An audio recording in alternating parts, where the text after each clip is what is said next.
Hi, folks. Oh, there we go. Perfect. Thank you for your patience. Thanks to BSides for putting this on, for having me, to all the volunteers, and to you for coming. This is Buying Security, a Client's Guide, and today we're going to be talking about how to buy and get value from security services vendors, specifically around security assessments. Hi, I'm Rami.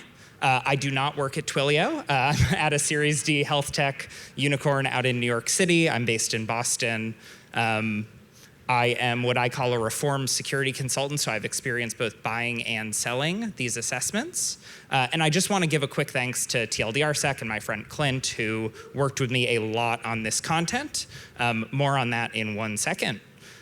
So a quick heads up. You do not have to worry about taking notes and photos. I made this super dense. There are a lot of references. There are a lot of call-outs. These slides will be published after the talk. A link will be available at the end. And Clint and I have put up a long-form version of this guide on TLDRSec that you can read at your leisure in the future as well. And of course, the talk is being recorded. So feel free to take pictures, but don't stress about it. So why are we here? Why do I feel this is important? You can't buy security, right? It's not something you can purchase, but security services are a really important part of security programs, especially as your company grows. You'll need capabilities that you don't have in-house. You'll need to scale your program in a flexible way. You'll need a third-party validation of the quality of your program. And shopping for and deriving value is therefore a core competency for a lot of security engineers. But organizations struggle. It's a really hard thing to do when you're doing it maybe once a year, maybe you've never done it before. There's information asymmetry, there's difficulty assessing performance of a vendor or quality of your assessment. There's infrequent or limited awareness of just the breadth of this industry and the services on offer. There's frankly misleading sales tactics and a lack of standardization or quality on delivery across the board, so it's really easy to buy a dud. And there are a lot more alternatives nowadays that make it harder and harder to navigate this marketplace. So we're gonna dive into it. Hard to say it better than this survey respondent, and a little programming note, more on the survey in a second, but when you see this logo on the top left, that is all sourced from the security community who participated in this survey. It's also just a big industry. Like, security services are almost $100 billion. I know in these rooms at these conferences, we can feel like a small community, and I love that. But there's a lot of money in security services, and that means there are a lot of competing interests at play. So today we're going to talk about buying security assessments as a narrow lens to look at the security services industry as a whole. Security assessments, just in case you don't have the definition offhand, there's the NIST version.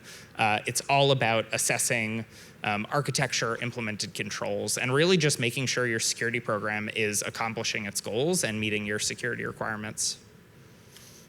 So what do we get over the next 40 or so minutes? I've synthesized 200 resources on the topic from all across the internet. I surveyed over 100 security professionals in collaboration with TLDRSec, and we've put together a comprehensive guide on buying and getting value from these services. My goal is to use this to work together and really continue the conversation about how we as an industry procure assessments and then use them to measurably reduce risk, because that's what it's all about. So numerous sources, just wanted to throw up some logos quickly. We stand on the shoulders of giants. There's been lots of writing and thinking on this topic from pen test vendors as content marketing, from standards groups, government organizations, conferences, academics. A full bibliography and citations will be up with the guide as well, in case you want to dive more into this. And about the survey.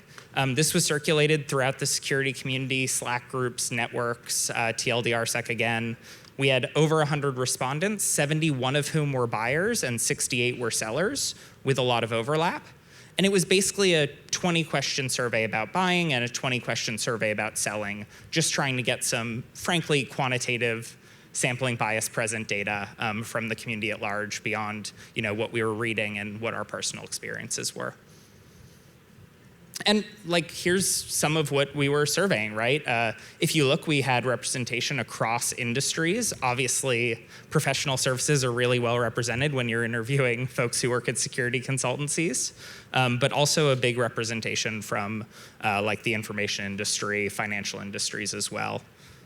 And companies of all size, right? About half folks worked at companies with more than 500 employees, but a broad array of folks represented, and procuring when you're under 10 folks is definitely different than when you're over 500. So sort of a broad swath of the industry here.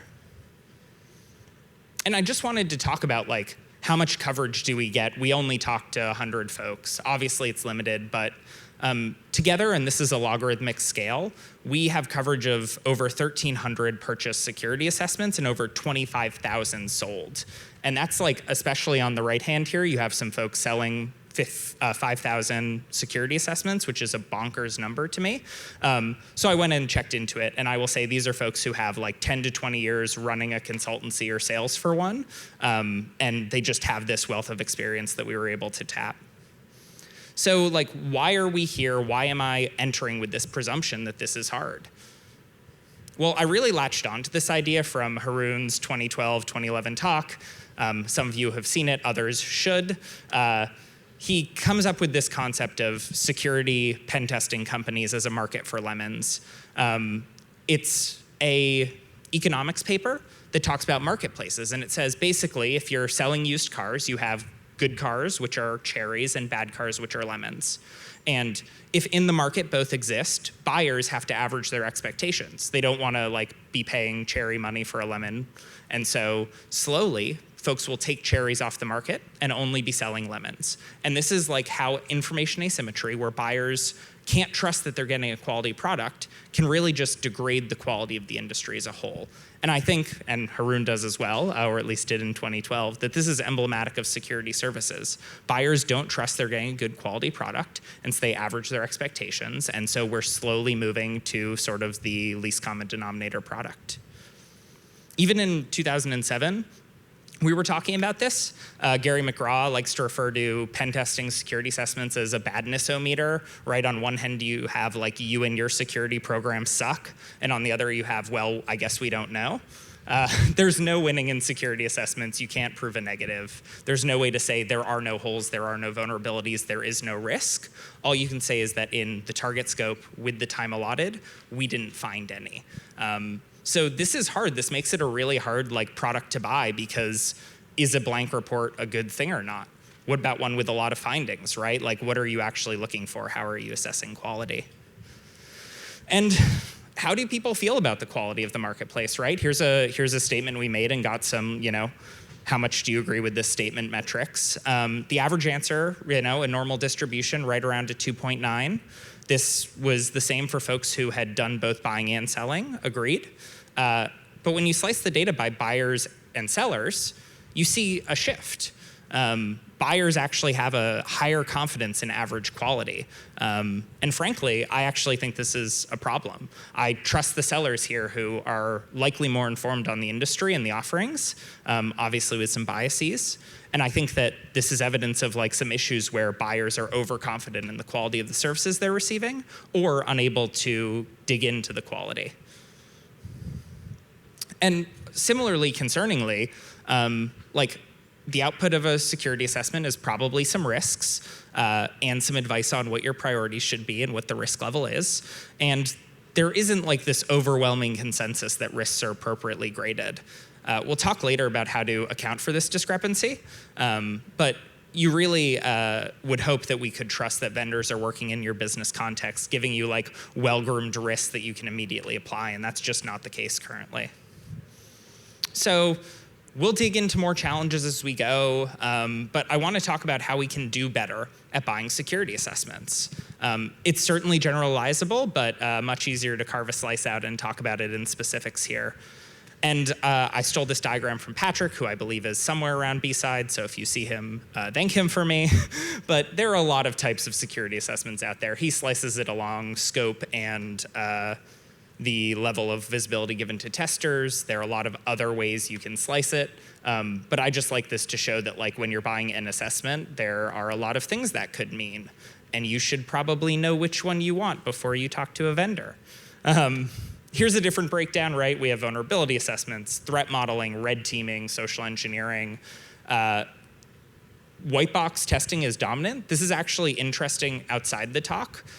This wasn't always the case, and there's been a big push by security services vendors to get more access.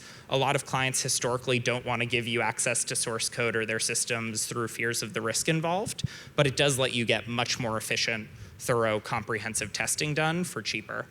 So it was actually good to see that reflected. And then you can see there's a long tail of all sorts of assessments represented here. And big red slide, I don't know if this is a hot take or a warning. We'll figure out how y'all feel about it. But when researching services vendors, you're going to stumble across emergent offerings. Bug bounties and automated pen tests or red teaming are super trendy right now. There's a lot of marketing. I don't want to digress too much, but there are false comparisons out there between these services and a traditional, consultant-led engagement. And I just don't think they're a one-to-one drop-in replacement. And I think that folks who are buying their first pen test now can get, taken down a rabbit hole of other services. To put it another way, or as one respondent put it, it's getting tough to find something that's not just a dressed-up Nessus scan. This has always been a problem. It's a problem with legacy vendors, but it's especially a problem when you're looking at the level of automation used in some of these places. So let's talk about the process, right? How do we go from deciding we need an assessment to actually buying something, delivering value for our business, and then what do we do after we've done this once? I have kind of arbitrarily created this 11-step breakdown. I want to note it is a circle, even though it doesn't look like it. You probably don't want a one-off security assessment. You want some sort of program of security that security assessments are part of. And so we can start by figuring out our motivation. And this is fairly obvious to some folks, but a misstep in a lot of these processes. To book a successful engagement, you have to have a clear goal. It's true of any product management, but there are a wide range of reasons to book an assessment, hope for a report. Yours are going to have downstream considerations for how you operate the assessment, what vendor you procure. You might want to just do pure risk reduction. I want to know what risks are out there. I want to fix them. Maybe you're trying to sell your security program internally and are hoping for a report that shows that you're doing a great job. Or maybe you're hoping for a report that highlights the need for more resources. It's involved in the sales cycle, although I will say that for sales, wait until you have a client deal contingent on an assessment before procuring one for that reason. It will save you some time and pain early on. And also post-breach. And this isn't instant response. This is, after a breach, I want to identify how they got in, where they otherwise could get in, raise my risk baseline. And so, great to see risk reduction as the top cause of folks buying a penetration test security assessment in my mind. That's the most altruistic reason to just holistically improve your program. But you'll also see a lot of folks are buying them for compliance or internal evidence. And this is interesting because you probably want a different test for each of these reasons. And we'll talk about that in a bit. But you've decided you want a test for risk reduction or for your PCI, compliance. And you need to go about finding vendors. And this is the first question, right? What is the list of vendors? What are the good ones? How do I find them? It's surprisingly difficult. You can't just type it into Google and trust you'll get a good deal. You can't tell the wheat from the chaff. And there's a lot of marketing out there trying to muddy the waters. And so I was going to give you a taxonomy of the types of vendors, but I don't have $5,000 to spend on this talk. So we're just going to give you the types of vendors minus the taxonomy. So there's a broad marketplace. There's misleading sales tactics. There's evolving terminology and an overwhelming array of vendors and services. But navigating this as a buyer, it helps to try and bucket the vendors you're seeing into common patterns. And you can take this and your goals and then really start to narrow down the possible vendors for your contracts. So there's a big range here from multinationals to solo shops. You have single service specialists as well as low-cost vendors that are competing on price. They have their place. And then MSSPs and VARs. And on the last two, I just want to say it's a high-trust relationship to have a managed security service provider or a VAR. However, if you're buying a security assessment in order to validate the risk reduction they are providing, think about what it means to book the pen test or security assessment through that partner. You may want external validation in that case. And so here's the first set of challenges we got from survey respondents. Finding good vendors who provide significant value, who are available when you need them, who have expertise in your specific subsystem, and who can provide consistent quality staff. It's true throughout the industry that You can definitely find a vendor, but finding one that meets your needs is still hard. And so there are a lot of strategies you can do to find them. This image is associated with certifications, in case anyone was wondering. So you can start with network recommendations. This is the first thing you'll hear generally, right? Like, talk to your network, find a friend who's gotten an assessment, ask them who their vendor was. When doing so, keep in mind that like it depends on the quality of your network and their ability to vet whether they got a quality assessment. A lot of folks will get referrals from people who may not have broad experience with different vendors and have no way of, saying how good it was or not. Or folks who haven't been a client at all and are recommending a friend who they trust, which has a little less diligence to it. I also just kind of like this follow the leader play in finding vendors, which is a lot of marketplaces and integrations for big tech companies require an assessment to get into the marketplace to integrate. Google's OAuth stuff has this, Facebook Workplace has it. And they generally name a few vendors they trust to do these assessments, and that can be a good way to kind of get a picture of what big tech is using. That being said, your needs are probably not the same as those of like Facebook or Google, and keep that in mind as well, depending on your budget. But there are a lot of ways to do this. Research, quick call out. Great to go up to conference speakers if they work at security consultancies and hire them, as someone who used to do that and work at a security consultancy. But watch out for pay-to-play schemes, watch out for sponsored sessions. This is the stack rank of like what other people are using to find their vendors. I would call out that I'm a bit surprised by research being so high. Research is very cool. It contributes a lot to the industry. It's not very tightly correlated to like real world assessment competencies. And so like going to a conference talk and having a researcher say like a war story about a cool exploit they found and then hiring their company as your pen tester is not one-to-one to me. So I'd argue a little caution there. And I'm surprised by the low view of analyst rankings, although not offended by it. They get a lot of attention, especially on Twitter, a lot of effort paid, and apparently we're all, in this cohort at least, in some consensus that's not how we prefer to make our decisions.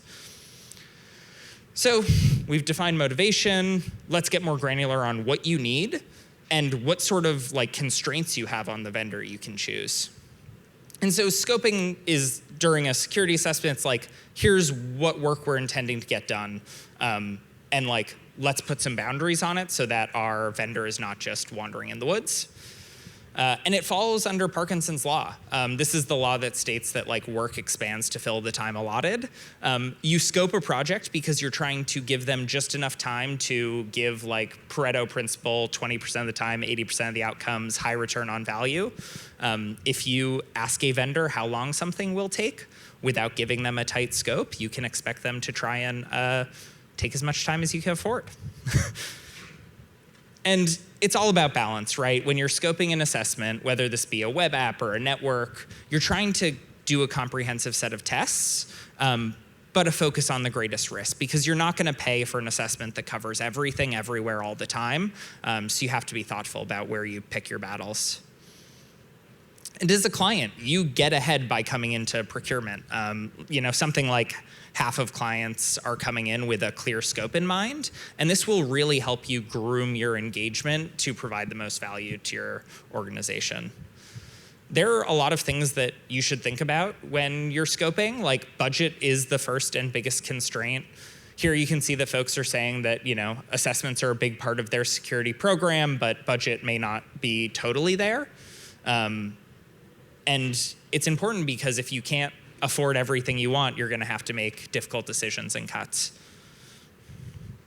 So also think about the motivation and how that might impact scoping. If you're getting a PCI assessment, for example, there's some pretty clear guidelines on what you need to include. If you're doing it for sales, you may care a lot about what sort of public-facing materials you're allowed to use and say. You may have documentation needs, like you need a letter of attestation to give to a client, or maybe even a public report, which is something like pretty complicated and expensive to procure. If you have measurement goals, like you're trying to test your blue team, you're probably talking about a red or purple team engagement, which has all sorts of different constraints. Scoping is a huge topic of its own. I'm linking here to 4 different guides I found helpful. Mark's from 2007 still holds up, so like that's the one I'd read if you read one thing about scoping application security. So these are some dots. They are hopefully animated. We'll see how this goes. Awesome. So there are requirements you may have that limit your available pool of vendors and your optionality here. If you are requiring a remediation assistant, not all vendors will offer that. You should know that in advance so that you can kind of use your time wisely. Similarly, any requirements you place on the assessor, whether that be requiring them to be on-site or have certain citizenship or clearance or methodologies or certifications, these all serve to limit your pool of potential vendors. Fundamentally, that's not always a problem. It reduces your decision space. But it can also make things more expensive because you're limited in your options. So you roughly know I want to test this web app. I have a few tens of thousands of dollars. I have a rough idea of a list of vendors. Like, let's gather some proposals and start figuring out who we're going to use. And so there's a few steps, right? If you're a large company, you probably have a formal RFP process. Smaller organizations, it's normally like call up a few vendors and ask, rarely something so formalized. Generally, industry analysts, my experience, your shortlist should probably be around 3 organizations. It's really time consuming to have all these vendor conversations, and there's like limited incremental benefit to adding additional vendors to that pool of selection. So cut early, get some high confidence in some vendors through your RFP or request for information or some basic scoping, and then really drill down into some initial calls. And here's where we flash back to motivations, right? Like, what are some of the ways that your motivation may influence your vendor selection? If you're looking for compliance, you may require vendors with certain certifications. You also want to have what I call a balance of substance when you're trying to target compliance with an assessment. You want them to provide value. You want them to do a good job. You also want them to help you pass compliance. So there's a balance there on the type of vendor you choose. Similarly, like there may be auditor relationships in internal attestations.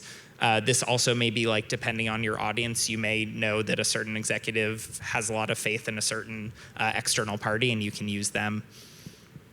M&As are interesting because it ends up boiling down to speed of engagement in a lot of cases, but they also have specific characteristics you'll want to search for. And then, of course, like for sales, like I said, wait until a client deal is contingent on an assessment, because clients will have really strong opinions on who the assessor is if they're at the scale they're trying to throw their weight around here. And the worst thing is when you've like just paid for a shiny new assessment and then a client says they don't care and you have to go to the Big Four. It hurts from a budget perspective. So like, what do you do on this first call? I've been on a lot of these calls with clients and with vendors, and there's no consistency to like how we talk about an assessment and try and figure out if the vendor's correct. Here are some things you should think about. From a logistics perspective, like how soon can you staff this engagement is a really early way to cull vendors, especially as you get into Q4, calendars get packed. Generally, you're looking at like a week or 2 lead time for the average vendor in the average period, and then in Q4 that balloons. You're also gonna wanna focus on experience with organizations like yours. And when I say like yours, I mean things like tech stack, industry vertical, risk landscape. You want to hear them speak to your industry, business logic, threat model, and needs, and not just give you like a, here's a web app pen test in a box, here's a, network security assessment, here's our standard threat model. And you want to talk about engagement model, and this really depends on your organization as well and how you like to work. But how do they collaborate? Are they willing to open a Slack channel with you? Will they communicate over email? Will they get on calls with your PMs? How do they staff engagements and make sure that you're getting a qualified assessor for your problem space? What's their project management methodology? And as you get bigger and bigger and are doing more of these, this plays an outsized role because you want the vendor to kind of self-direct as much of this as possible, because this is why you are outsourcing. And you should take these opportunities to judge vendors on their communication, on their responsiveness, on their collaboration. If they can't field these initial calls effectively in a way that inspires confidence, why would you expect the assessment to be any better? So you've gathered proposals, right? You have a presumptive vendor. The next step is actually like, welcome back to scoping again, this time with the vendor involved. Vendors do their own scoping process. It's important you've explicitly communicated your expectations, because otherwise you can do a lot of back and forth as vendors revise proposals that are just out of line with what you're intending to accomplish. You can request multiple scoping options. Most vendors will give you like a big, medium, or small if you request it, and that gives you some flexibility. And you should expect that this will be broken down by level of effort, coverage, or inclusion or exclusion of certain like types of assessment elements, deliverables. You're gonna want this like scope to give clear objectives for the assessment, an expected level of effort, which ties directly to cost, and what they think that gets you in terms of depth of coverage. And another little warning here, watch out for vendors that are willing to like write you a quote on the spot based on a metric like number of IP addresses or like number of apps. It's insufficient to accurately scope and lends itself to false precision, and I consider it like a smell when this is how a vendor is gonna scope for me. For example, when I was on the vendor side, we were getting clients come to us and say like, I have 200 IP addresses, how much will an assessment cost? And you say, well, like, let me run a quick Nmap scan, let me see what's out there. You find out that there are 100 IP addresses. Inside those IP addresses, there are 3 web apps, and they're actually asking you to scope 3 web app pen tests, right? Very different approaches, very different levels of scope or scale. The difference between like test a single service, if it's a CRUD app or a static website, are different. It's important to right size your assessment. Overscoping and underscoping both have problems. Overscoping, you're paying too much. Underscoping, you're not getting what you need accomplished, and you're not identifying risks. And there's no consistency in how vendors are gonna wanna scope your assessment, but this is the basic process. They'll send you a questionnaire, or have a call, or ask to like scan your perimeter, or maybe like give them the outputs of a specific tool, or look at your code a little bit. And then they'll have a conversation about, you know, what you're trying to accomplish and how big your app is and what kind of screens there are, or what services are running on your network, or how many employees you have for threat modeling. And then like maybe they'll ask for a demonstration or some documentation, and they throw that all in a blender and come out with very different numbers. If you've ever run procurement for pen tests, like pick 5 vendors, you will get 5 very different quotes back. So that is why it's helpful to come in with your own preconception of what the scope looks like. And they're giving you back a quote, and it can either be fixed price or time and materials, but basically your goal as a buyer is to get detailed pricing. And this is so you actually can compare like for like, apples to apples across your various quotes you're receiving. Because if you just get like a bundled price, it can be really hard to tell where your flexibility is, what your axes for negotiation are, what each is offering. Often they'll call out earmarked discounts like, here's our list price, we're giving you 25% because we think you're great. Take it with a grain of salt, focus on the bottom line number. Payment terms are super interesting with smaller vendors. This is something that I, as a security person, didn't think a lot about. But you know, whether you get paid 30, 60, 365, whether you get a percentage up front or in full, whether you're paying on milestones, like for small consultancies, getting the cash earlier has real leverage on, you know, where they're willing to compromise otherwise.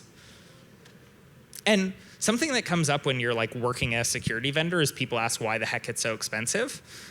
This is a pretty old reference as well, but just gives you a high level of like everything that goes into selling security services that results in the day rate, you know, hitting the level it does. Especially in this market, hiring qualified security people is expensive.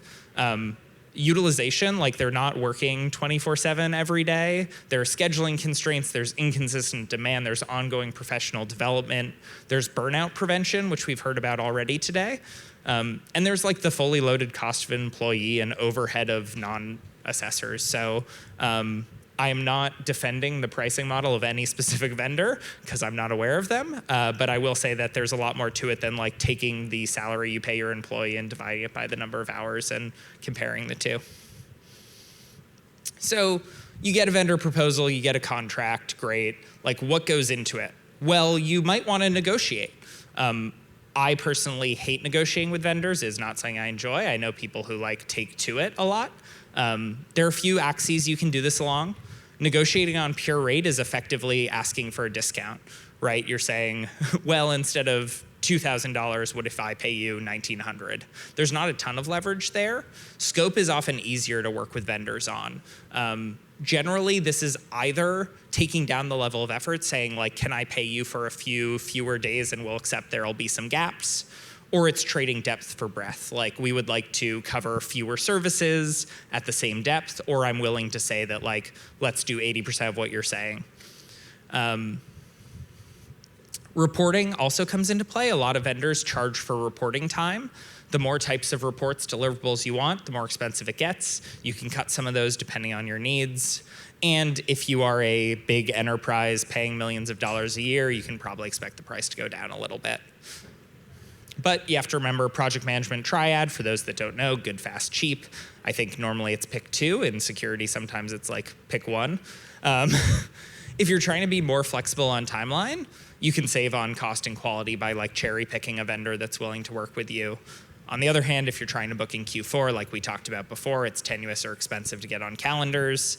And while there are certainly varying prices, if you're getting a quote that is abnormally cheap, be a little skeptical, please. And this is the same thing that we're hearing about challenges from people in the survey. Balancing quality, price, and availability, justifying spend, or even affording it all is really hard in security services. And like, vetting the proposals also takes a lot of work, because you're gonna want to think about comparing multiple proposals like for like. Is the quality similar? Is the level of effort similar? What are the qualifications? Ideally, you're performing reference checks on your vendors. If you are a large enough deal, you can request that the vendor put you in touch with a client of theirs, and they might do it. You also probably want to pump your network for anyone who has an existing relationship. A lot of people will tell you that the consultant matters more than the firm, and this is true, but unless you're working with a really boutique or solo shop, you're gonna have a hard time requesting specific consultants. So just to warn you, a lot of time, like first-time assessment buyers really want to review bios, pick a specific consultant, someone they've seen at a conference. For a variety of like valid and less valid reasons, big firms are going to probably not play ball unless you are a massive client, in which case you can often get a little more specific there. You can also review example reports, see if they have public-facing reports, really try and get an idea of the quality of their work, and then do a bunch of paperwork. So I don't want to dive too much into these, but I will just say that there is a lot of paperwork involved in security assessments. Hopefully it is not your problem, but someone else at your company's. NDAs, MSAs, SOWs, you're going to see requirements around insurance, you're going to see liability. And there's a lot of resources out there. Cure 53 is a consultancy that's made their contracts public. SecureWorks has their MSA. There are a lot of options here for cutting down on this. So how do you prepare and deliver your assessment, right? Like, you've picked a vendor, they're starting in 2 weeks. A lot of logistics tips from the surveys, right? It's gonna take more than you expect. You're gonna need technical people on call. You're gonna want clear lines of communication, and you're gonna want to use business initiatives to potentially fund the pen test, right? Like, these are small disconnected tips. Here's how I break it down. There's kind of 3 horizons. You're working on internal alignment, which means getting authorization and buy-in from all the right people that this assessment is going to happen and they will be ready to deal with the results, as well as in some cases, blue team collaboration. If you are running a red team assessment, have a very clear plan of how your blue team will become aware of it if they need to. Communication channels are important. How are you going to internally track progress? Who's responsible for replying to vendor questions? How are you going to dispatch vulnerabilities internally? And what's your escalation policy? Is there a level of risk where you'll want it reported immediately? And what are you going to do if like a critical comes in off this assessment? And then this is fairly uncommon, but I really advocate for people considering sharing their known risks with vendors if you're getting an assessment. Share your previous reports, share your threat models, share your risk assessments. This transparency is uncommon, but lets them hit the ground running and build on prior art you've already done, so you're not starting from scratch each time. And that really speaks directly to your most business critical risks. There's also technical preparation. The first one feels obvious, but like, think about resolving anything outstanding before commissioning an assessment, if at all possible. The worst thing is when you as a client buy an assessment and then are paying them to tell you a bunch of open findings you already know about. There's also a lot to do with the test environment, assuming you're testing in a test environment. Setting up integrations, configuration, feature flags, roles, seeding data. Some of these are more common than others, but when I was working as a consultant, the number of times I walked into a company and they gave me like an empty B2B SaaS app with nothing set up, and I spent my first 3 to 5 days just like typing in data entry. It's fine as a consultant. If that's where you want to spend your day rates, go for it, but really think about whether the environment's sufficient for them to express all your functionality. Same with like network environments. Is everything actually like ready to be tested, configured in a prod similar way? You may need a change freeze if this is a like production environment, something to think about. Reporting vulnerabilities and then having to like trace them through various versions of applications to see if they exist or not because of moving environments is never fun. And consider disabling out of scope controls. This is sometimes controversial with clients, but if you have a WAF, if you have IP allow listing, if you have risk-based authentication, unless you are intending to get an assessment to test the efficacy of those controls, just turn them off. You probably don't want to pay a consultant to test Cloudflare, like Cloudflare does that. So it's better for everyone to just like let them focus on your actual scope and your controls.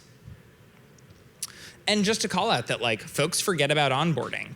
Depending on the size of your company, this may involve like putting a ticket in Jira for another team to manage it, but there's hardware, there's software, there's demos and documentation. You may need HR paperwork, legal paperwork. You may need to warn IT. If they're coming on site, there's all sorts of badging and security. Get this done early so that, again, you are not paying your vendor to sit around and wait for their stuff to get set up. And disappointing for some of you, I'm sure, but I'm actually not going to talk about the assessment at all. There's a lot of great resources out there on like how to do a security assessment. There are a lot of kinds of assessment. I'm focusing on the scaffolding around it. So, you know, voila, your vendor comes in, they perform their assessment, and you're on to the readout, off to the races. So, right, the report is the key deliverable for most security assessments. Almost everyone, based on the survey, like does a PDF report and a presentation. That's what's involved. The report, the thing to note about this like breakdown is that reports are designed to be decomposed. Like if you receive a PDF report, you can split it up into sections and send those to different audiences internally. Executive summary is named that because you probably want to field it to like higher level executives, while finding summaries are really useful for your security leadership to have a meta level. And then of course you can break out like individual findings for line level engineers. And a fun fact for me, which I disagree with, but there you go, is that according to the survey, clients prefer an overall risk rating in their report. So if you are a vendor, your clients would like you to tell them if they're doing like, you know, good, bad, or mediocre across the board in your reports. And then like after the assessment, you're gonna wanna do a retrospective with the vendor. This is where like in the readout, you can take advantage and get additional value by asking where they'd look next, what they'd recommend you do differently, what trends they observed, systemic mitigations they might recommend, areas that were well hardened, get some positive feedback. But especially like, how do I compare to other assessments you've done this year, or industry benchmarks or your expectations? A massive benefit is that like security services vendors are one of the best ways for you to get aggregate data across the industry on security program health and performance. And please make sure your vendor cleans up after themselves. I'm just gonna point you to this excellent talk from Wesley McGrew, which goes into all the various ways that a security assessment can make your environment more vulnerable, not less. As a consultant more than once on a security assessment, I like stumbled upon findings, wrote them up, reported it, and it turns out that my shell I picked up or escalated access was just left behind by a previous vendor in prod. Never a good look. And this was fun to ask vendors, is like, what happens if you have no findings? Like I said earlier, no findings does not necessarily read as all clients to a successful engagement, like they're paying you to write up risks. So vendors do 3 kind of buckets of things. They manage client expectations, note limitations, communicate early and often. They might write up a really detailed test plan and try and like do quality control, sanity check the results. Or they can also talk about like other value add, defense in depth, additional measures. You're at a really high level of maturity, but let's talk about what's bleeding edge. And then you have to ingest these results. Couple tips: use your standard process, re-triage findings, you know your environment best. You want to do root cause analysis and variant analysis, and this is what takes an assessment from like a one-time, point-in-time whack-a-mole on risks to actually scaling your program. Determining root cause, finding variants, block out some security team time to do this after the assessment so that next year you're not like getting a cross-site scripting this year, 2 more next year, 3 more the year after that, like build in some secure defaults. Security assessments are generally like an expensive way to find a single vulnerability, so you want to do everything you can to scale that impact. And just a note on parsable reporting, if you are a big enough client, or many vendors do this by default, you can request like a CSV of findings, and then you can automate piping that into your vulnerability tracking, which can save someone some data entry time. And when you're remediation planning, just a reminder, you can always choose to fix, mitigate, or accept these risks. In many cases, these assessments will report things that you're going to just accept. Not everything needs to be fixed all the time. It's all about your business's risk appetite. So speeding up a little here, because I'm down the last couple of minutes. Please remediate your vulnerabilities. Job 1, fix vulnerabilities. Job 2, minimize transactional nature point-in-time assessment. Maximize your overall value. If you have validation or retesting as part of the contract, especially if you're getting client-facing documents, make sure to follow through on that. And do a retrospective internally. This is where we're talking about, like, how do you tell if you got a good assessment? Same reason procurement is hard, this is hard to do. You're gonna wanna look at like report quality, how they handled false negatives and false positives. It's especially insidious, but you can use canary bugs. If you have open risks and they don't find them, you really wanna have a conversation about like, were there good reasons, bad reasons, what methodologies were they using, why did these latent bugs not show up again in the report? And think about vendor communication. How did you feel about price for value? Did you feel prepared? Were you able to reach them? Did the readout answer any questions? And then you have to talk about testing cadence, right? You're not just doing this once. Annual is a good starting point, but other teams do it quarterly or aligned to development cycles. Continuous testing is certainly gaining momentum, as this one quippy person said. I'll give you a second because I enjoyed that. And you're gonna wanna think about scope and vendor for future assessments, right? Talk about breadth and depth. Did we cover a wide enough scope? Did we get deep enough? What limitations were there? Do we wanna retarget the same surface again to get more depth, or a different surface next time? And vendor rotation is divisive. Some people say you should switch vendors, some say you shouldn't. What I will say is that there is a compromise. Use the same vendor, use different consultants at that vendor. Pros of rotation is like cross-vendor comparison. It works if you think firms are fungible quality. Cons, or pros of repetition. Vendors will recommend this. They probably have their own motives, but I will say it does give you like improved continuous context.